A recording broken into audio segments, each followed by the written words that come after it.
சாய் பக்தர்களுக்கு என் அன்பு வணக்கங்கள். ஓம் சாய்ராம். என் அன்பு குழந்தையே, இன்றே உன் சாயப்பா உனக்கு ஒரு முக்கியமான விஷயத்தை இன்று சொல்ல வந்திருக்கின்றேன். நான் காண்பித்திருக்கின்ற இந்த 3 மலர்களில் நீ தொட்ட மலர் என்னவென்றும், நான் தொட நினைத்த மலர் என்னவென்றும் உனக்கு உன் அப்பா சொல்ல வேண்டும். ஒருவேளை நான் நினைத்த மலரும் நீ தொட்ட மலரும் ஒரே மலராக இருந்திருக்கிறது என்றால், நாளைய விடியலில் உன் வாழ்க்கையில் என்ன நடக்கும் என்பதை உன் அப்பா நான் உனக்கு சரியாக சொல்லி விடுவேன். இந்த சாயப்பா உன் வாழ்க்கையில் நடக்கும் ஒவ்வொரு விஷயங்களையும் நான் என்னவென்று உனக்கு நிச்சயமாக தெரியப்படுத்தி விடுவேன். இந்த சாயப்பா முன் நின்று ஒவ்வொரு விஷயங்களையும் உனக்கு எடுத்துச் சொல்லும் இந்த நேரம், என்ன நடக்கிறது, ஏது நடக்கிறது என்பதையெல்லாம் தாண்டி என் குழந்தை, நீ நம்பிக்கையோடு வாழ வேண்டும். அப்பா சொன்னது போல உனக்கு எல்லா விஷயங்களிலும் நல்ல புரிதல் நிச்சயமாக கிடைக்க வேண்டும். அப்பாவின் அன்பு கொண்டு எதையும் நீ உணர வேண்டும். அப்பா சொல்ல சொல்ல இந்த வாழ்க்கையில் உனக்கு நடக்கும் நம்பிக்கையை நீ உறுதிப்பட பெற்றுக்கொள்ள வேண்டும் என்பதையும் நீ மறந்து விடாதே. இந்த சாயப்பா என்ன நினைக்கிறேன் என்பது எல்லாம் நமக்குள் புரிந்து விட்டது என்றால், இனி நடக்கக்கூடிய எல்லா விஷயங்களும் உனக்கு என்னவென்று தெரிய வரும். இது போன்ற ஒரு விளையாட்டை நான் எதற்கும் உன்னிடம் விளையாட வேண்டும். அப்படியானால் ஏதோ ஒரு ரகசியம் உன் வாழ்க்கையில் இருக்கிறது என்பதை புரிந்து கொள்ள வேண்டும். ஏதோ ஒரு விஷயத்தை உனக்கு எடுத்துச் சொல்ல வேண்டியது அவசியம். உன் அப்பா, இந்த சாயப்பா வந்திருக்கிறது என்பதை கட்டாயமாக என் குழந்தை நீ தெரிந்து கொள்ள வேண்டும். சரி எது, தவறு எது என்று இந்த வாழ்க்கை உனக்கு எடுத்துச் சொல்லும் இந்த நேரம் முழுக்க, இனி உனக்கு நடப்பது எல்லாமும் நன்மைக்குத்தான் என்பதையும் நீ உணர்ந்து கொள்ள வேண்டும். உன்னை சுற்றி இருந்து நான் உனக்கு எடுத்துத் தரும் இந்த விஷயங்களை நீ எப்பொழுதும் சரியாக புரிந்து கொள். உனக்காக எப்பொழுதும் உன் அப்பா கவனமாக இருக்கிறேன். உன் வாழ்க்கையில் என்ன நடத்த வேண்டும் என்பதில் நான் உறுதியோடு இருக்கிறேன். உன்னை சுற்றி நடக்கும் அத்தனை விஷயங்களிலும் உனக்கான தேவைகளை நான் புரிய வைக்கிறேன். இனி என்ன வேண்டும், ஏது வேண்டும் என்பதையெல்லாம் நான் உனக்கு எடுத்துச் சொல்ல தயாராக இருக்கிறேன் என்பதையும் நீ மறக்காதே. இந்த சாயப்பா உனக்கென எடுத்துத் தரும் இந்த விஷயங்களை நீ எப்பொழுதும் சரியாக புரிந்து நடந்து இந்த வாழ்க்கையில் நீ உணரக்கூடிய விஷயங்கள் ஒவ்வொன்றையும் நீ என்னவென்று புரிந்து நடந்து கொள். எதுவென்றாலும் சரி, உன் அப்பா உனக்காக வேண்டிய அத்தனை விஷயங்களையும் உன்னை வழிநடத்த காத்திருக்கிறேன் என்பதை புரிந்து கொண்டால் அது போதும். இந்த தெய்வம் எந்த நிலையிலும் உன்னை கைவிடாது என்பதை நீ புரிந்து கொள்ள வேண்டும். பல சூழ்நிலைகளும் பல சூழ்ச்சிகளும் உன்னை விட்டு விலகி உனக்கான நல்லது எல்லாமும் நிச்சயமாக உனக்கு நடக்க வேண்டும் என்பதை நீ மறக்கக்கூடாது.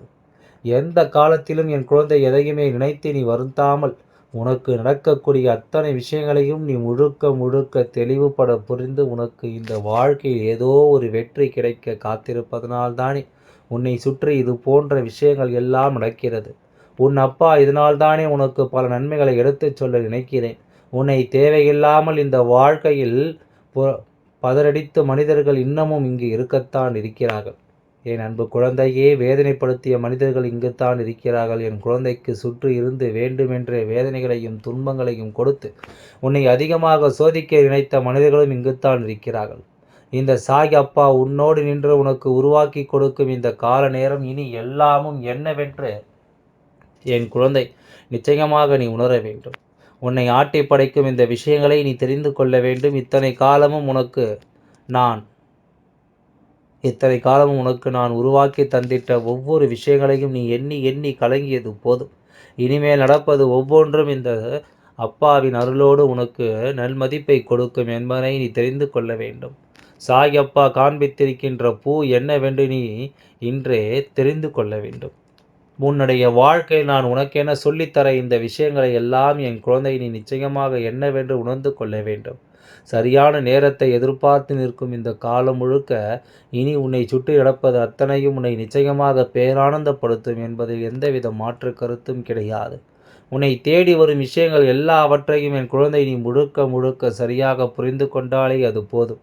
சரி எது என்பதனை எல்லாம் என் குழந்தை நீ புரிந்து கொள்ள வேண்டும். சாயப்பா ஒன்றை சொல்ல முடிவு செய்த பிறகு அதை நான் உனக்கு சொல்லாமல் சென்றுவிட முடியாது. உன்னை சுற்றி வரக்கூடிய பல நேரங்களும் பல மனிதர்களும் இதுவரையிலும் உனக்கு என்னவெல்லாம் கொடுத்திருக்கிறார்கள், இனி உனக்கு என்ன தர காத்திருக்கிறார்கள் என்பதை நீ தெரிந்து கொள்ள வேண்டும். உன்னை வேண்டுமென்றே சோதனைக்கு ஆளாக்க நினைத்தது இந்த மனிதர்கள்தானே. வேண்டுமென்றே உனக்கு கஷ்டங்களையும் காயங்களையும் கொடுத்தது இவர்கள்தானே. இதுவரையிலும் என் குழந்தை சந்தித்த ஒவ்வொரு விஷயங்களிலும் என் குழந்தைக்கு மேலும் மேலும் கஷ்டங்களையும் சோதனைகளையும் கொடுத்தது இவர்கள்தானே. அப்படி இருக்கும்போது உன்னை தேடி என்ன நடந்தாலும், உன்னை சூழ்ந்து எவ்வளவு பெரிய பிரச்சனைகள் வந்தாலும் அதை எல்லாமும் ஒன்றுமில்லாததாக மாற்றி, என் குழந்தை நீ நம்பிக்கையான ஒரு வாழ்க்கையை ஆனந்தமாக வாழ்ந்து காட்ட வேண்டும். உன் முன்னால் நிற்கும் ஒவ்வொரு தருணத்தையும் நீ உருவாக்கி விட வேண்டும். எதையோ யோசித்து என் குழந்தை நீ வருந்தாமல், உன் சாய் அப்பா உனக்கு சொல்லும் விஷயங்களை உணர்ந்து நீ நன்மதிப்போடு வாழ்ந்து விட்டாயானால் அதுவே போதும். இனி எந்த நிலையிலும் என் குழந்தை நீ வாழ்ந்து காட்டுவாய் என்பதில் எந்தவித மாற்று கருத்தும் கிடையாது. எந்த சூழ்நிலையிலும் இந்த அப்பாவின் அன்பு உன்னை வழிநடத்தும் என்பதிலும் எந்தவித மாற்று கருத்தும் கிடையாது. சாய் அப்பா சொல்ல சொல்ல நீ ஒவ்வொன்றையும் புரிந்து கொள்ள தயாராகிவிடு. அப்பா உனக்கென்று ஒவ்வொன்றிலும் உன்னை முன்னிறுத்த என் குழந்தை எதையுமே உணர்ந்து கொள்ள நீ தயாராகிவிடு. நடந்து முடிந்தது எல்லாமும் யோசித்து இனி வருந்த வேண்டாம். உனக்கு நடப்பது அத்தனையிலும் என் குழந்தை நீ கவனமாக வாழ வேண்டும். சாய் அப்பா சொல்லிக் கொடுக்க ஒவ்வொரு நிலையையும் நீ உணர்ந்து கொள்ள வேண்டும் என்பதையும் நீ மறக்காதே. தெய்வம் இருக்கிறது. இந்த தெய்வம் உனக்காக உன்னை தேடி வருகிறது. ஒவ்வொரு நிலையிலும் உன்னை ஆச்சரியப்படுத்த நினைக்கிறது என்பதை நீ மறக்கக்கூடாது. என்ன நடந்து கொண்டிருக்கிறது என்பதை எல்லாம் யோசித்து இனிமேலும் என் குழந்தை நீ உளறிக் கொண்டிருக்காதே. ஏனென்றால் நீ தொட்ட மலர் அப்படிப்பட்ட ஒரு மலர்தான். நான் நினைத்த மலரை என் குழந்தை தொட்டிருந்தது உண்மை என்றால் நிச்சயமாக நாளை உன் வாழ்க்கை நடக்கக்கூடிய அந்த அதிர்ஷ்டத்தை நீயே கண்கூடாக கண்டு கொள்வாய். அப்பா என்னென்ன மலர்களை வைத்திருக்கிறேன் என்று ஒருமுறை பார்க்கலாமா? என் குழந்தையே, முதலாவதாக அப்பா ரோஜா மலரை வைத்திருக்கிறேன். இரண்டாவதாக உன் அப்பா தாமரை மலரை வைத்திருக்கிறேன். மூன்றாவதாக செம்பருத்தி உன் முன்னால் வைத்திருக்கின்றேன். என் குழந்தையே, பொதுவாகவே தாமரை மலரை ஓடி வந்து தொடலாம். ஏனென்றால் தெய்வம் மிகவும் அதிகமாக நேசிக்கின்ற ஒரு மலர். எல்லா தெய்வத்திற்கும் பிடித்த ஒரு மலர் தாமரை.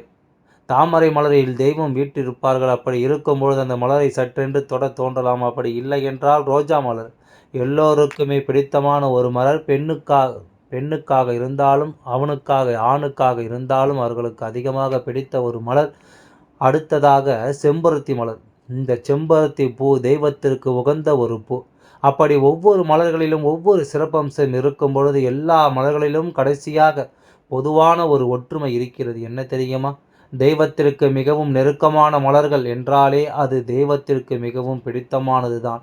அதிலும் குறிப்பாக இந்த ஒரு மலர் நீ தொட்டது உண்மையென்றால் நாளை இந்த மலருக்கு சொந்தமான தெய்வத்திடமிருந்து உனக்கு உன் வாழ்க்கையில் ஒரு மிகப்பெரிய நல்லது நடக்கும். அந்த தெய்வம் யார் என்று நீ தெரிந்து கொள்ள வேண்டும் அல்லவா? இந்த தெய்வத்தை பற்றிய ஒரு புரிதலை நிச்சயமாக நான் உனக்கு சொல்ல வேண்டும். எல்லோராலும் அவ்வளவு எளிதிலும் உணர்ந்து விட முடியாத ஒரு தெய்வம். நீ பிறந்தது முதலில் உன் வாழ்க்கையில் இவர்கள் இருந்திருந்தாலும் சில காலமாகத்தான் இந்த தெய்வத்தை நீ புரிந்து கொள்ள தொடங்கி இருக்கின்றாய். அவருக்கும் எனக்கும் ஒரு ஒற்றுமையும் இருக்கிறது. அதையும் நான் உனக்கு சொல்கின்றேன். அதாவது என்னுடைய முகத்திற்கு அவருடைய முகத்திற்கு ஒரு தொடர்பு இருக்கிறது. நான் எப்படி அந்த முகத்திற்கு நிச்சயமாக ஒரு தோற்றம் இருக்கிறது. அந்த தோற்றம் உன்னுடைய வாழ்க்கையில் ஒரு மிகப்பெரிய மாற்றத்தை உருவாக்கி தருகின்ற தோற்றம். தீமைகளை வேறறுக்கின்ற தோற்றம். உன்னுடைய உயிர் சக்தியை அதிகப்படுத்தி கொடுக்கும் ஒரு தோற்றம். இப்படிப்பட்ட ஒரு தோற்றத்தை கொண்ட பெண்ணுக்கு பிடித்த மலர்தான் இந்த செம்பருத்தி மலர். நீ மற்ற மலர்களை தொட்டதனால் உனக்கு நல்லது நடக்காது என்று உன் அப்பா சொல்லவில்லை. ஆனால் நீ செம்பருத்தி மலரை தொட்டிருப்பதனால் நாளைய தினமானது நீ இதை தெரிந்து கொள்வாய். அதாவது உனக்கு அதிர்ஷ்டமான நாளாக உனக்கு அமையப் போகிறது. என் வார்த்தைகளை கேட்டுக்கொண்டிருப்பது உண்மையென்றால் உடனே சாயப்பா ஓம் சாய்ராம் என்று எனக்கு நீ குறு மெசேஜை அனுப்பிவை. இந்த சாயப்பாவின் முன்னால் நிற்பது, அதாவது என்னுடைய மலர்களை என் கால் பாதத்தில் நீ போட்டுவிட்டால் உன்னுடைய தேவையில்லாத தீமைகள் எல்லாமும் உன் வாழ்க்கையை விட்டு விலகி ஓடும். இதுவெல்லாம் யாருக்கும் எளிதில் கிடைத்து விடாத ஒரு விஷயம். அதனால் இந்த தெய்வம் நீ தெய்வ குழந்தை என்பதனால் இது போன்ற பாக்கியங்கள் எல்லாமே உனக்கு உடனுக்குடன் கிடைக்கிறது. அதனால் இதை கொஞ்சம் கொஞ்சமாக நீயும் அனுபவிக்க தொடங்க வேண்டும். கொஞ்சம் கொஞ்சமாக உன்னை சுற்றி நடக்கும் ஒவ்வொரு விஷயங்களையும் நீ என்னவென்று புரிந்து கொள்ள தயாராக இருக்க வேண்டும். எதையுமே நினைத்து என் குழந்தை நீ ஒருபோது நீ வருந்தக்கூடாது. உனக்கு நடக்கும் ஒவ்வொரு விஷயங்களையும் நீ உன்னிப்பாக கவனிக்க வேண்டும். உனக்கு நடக்கும் ஒவ்வொரு தேவைகளையும் நீ என்னவென்று சரியாக தெரிந்து கொள்ள வேண்டும். உன்னோடு நான் இருக்கும் இந்த நேரம் இனி எந்த காலத்திலும் உனக்கு நான் மதிப்பை கொடுக்காமல் போகாது என்பதை நீ புரிந்து நடந்து கொள். நல்லதொரு சூழ்நிலையை உனக்கு இந்த வாழ்க்கை நடத்தாமல் எங்கும் செல்லாது என்பதை நீ சரிவர புரிந்து கொள். உன்னோடு இருக்கும் இந்த தேவைகளையும் உன்னோடு நான் இருக்கும் இந்த புரிதல்களையும் நீ உணர்ந்து கொண்டு ஆனந்தமாக எல்லாமே உனக்கு சரியாகவே நடக்கும். எல்லா திசைகளிலும் இந்த வாழ்க்கை உனக்கு நீ விரும்பியதை எல்லாம் தெளிவாகவே கொடுக்கும் என்பதை நீ புரிந்து கொள்வாய். சாயப்பா சொல்ல சொல்ல உன் மனதிற்குள் சாயப்பாவினுடைய எண்ணம் வர தொடங்கி விட்டதா? சில குழந்தைகள் கேட்கிறார்கள், சாயப்பா என்ன நீ என்னை நீ கண்டு கொள்ளவே மாட்டேன்கிறாய், எப்பொழுதும் நான் சொல்வதை நீ கேட்க மாட்டேங்கின்றாய் என்று சொல்கிறார்கள், உளறுகிறார்கள். ஆனால் அப்படியல்ல. இந்த சாயப்பா நினைத்தால் உன் வாழ்க்கை எல்லாவற்றையும் நிச்சயமாக செய்து தருவேன். இந்த சாயப்பா நினைத்தால் நீ வெற்றி பெறும் காரியங்களில் நிச்சயமாக வெற்றியை மட்டுமே தருவேன் என்பது எந்தவித மாற்று கருத்தும் கிடையாது. எல்லாம் நல்லபடியாக நடந்து முடியும். ஓம் சாய்ராம். நன்றி, வணக்கம்.